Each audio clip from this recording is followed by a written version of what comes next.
Okay, so for this time, record natin yung mga four teachers to consolidate. So you can access the tutorial here sa part na to.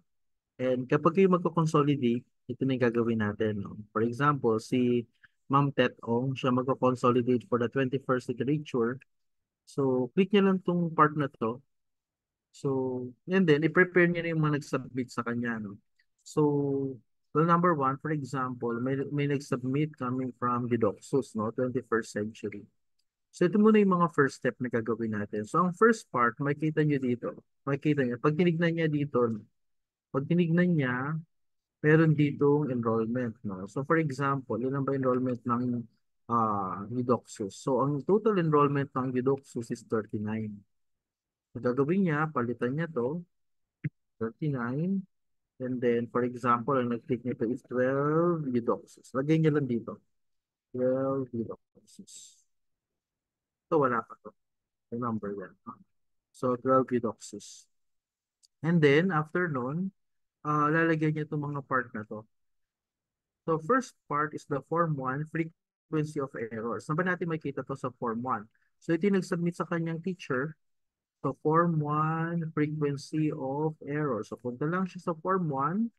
Ito yung form 1 and then frequency of error, copy paste nito. Highlight niya to hanggang dito yung part na to. Of course, sa 50 yan. Highlight, then copy, control plus C, copy niya lang. And then, punta siya ah, dito sa part na to.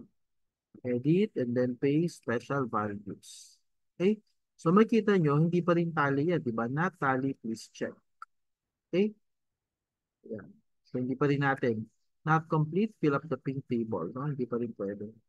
Okay, next. How about dito?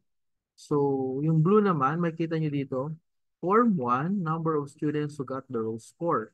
So, punta siya dito, and then punta siya sa form 1, number of students who got the roll score. I think ito yun, no? So, copy niya lang ulit, highlight, and then, control plus C, and then, punta ulit siya doon, then edit, then paste na siya. Ayan. So, makikita nyo, yes, tally, no? Ang kagandahan dito is, kailangan talaga kasi nating i-check kung tally or not. Nilalabas naman dito kung tally or hindi, dun sa part na to. Pero hindi pa siya complete kasi wala pang pink table. So, tatlo kasi yung table na yung fill upan natin. So, may flesh, may blue, tsaka itong pink table sa baba. So, ano to? Nakalagay dito, form 2 scores. So, yung form 2 scores, punta lang tayo dito sa ulit, no? Then, tingnan nyo dito sa individual na pinasang teacher, may form 2. And then, makita nyo dito is score highest to lowest. Ito naman yung kakopy natin. Okay? Sorry.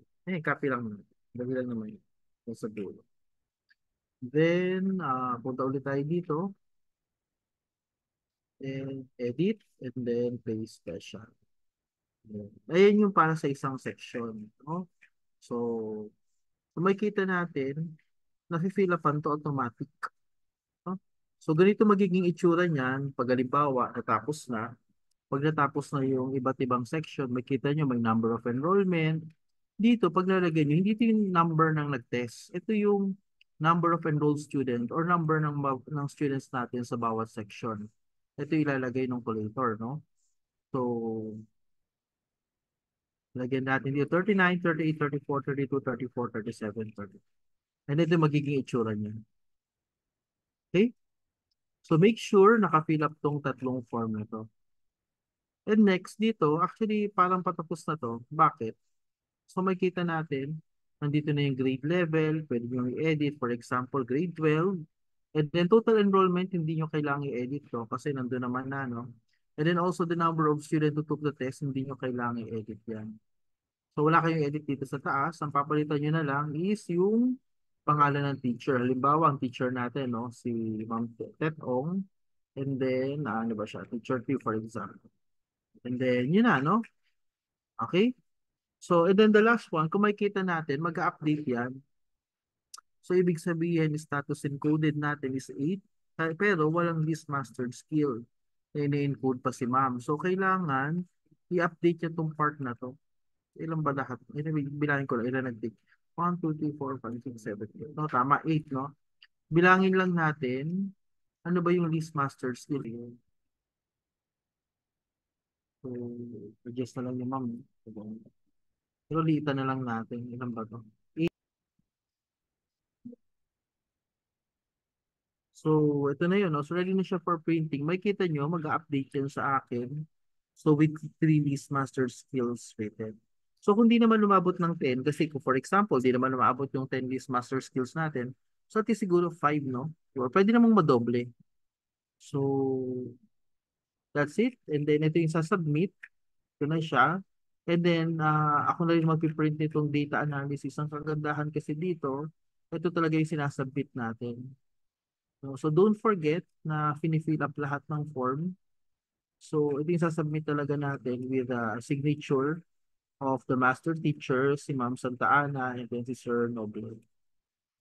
So again, ito po yung uh, gagawin ng mga consolidators per subject. And make sure lang po, ang suggestion ko is naka-fill up po to kasi kung hindi po to ma-fill upan, mag-zero po siya. Hindi makaka-calculate po to ng maayos. So, ayun po, ibabalik din naman po namin yan sa inyo pag hindi nyo na-fill upan ng maayos. So, ang very crucial lang po talaga na fill upan natin, in summary, itong Form 1, Form 2, and make sure yung form galing to sa Form 2, yung pink portion, yan ang gagawin natin. And that's all. Thank you po.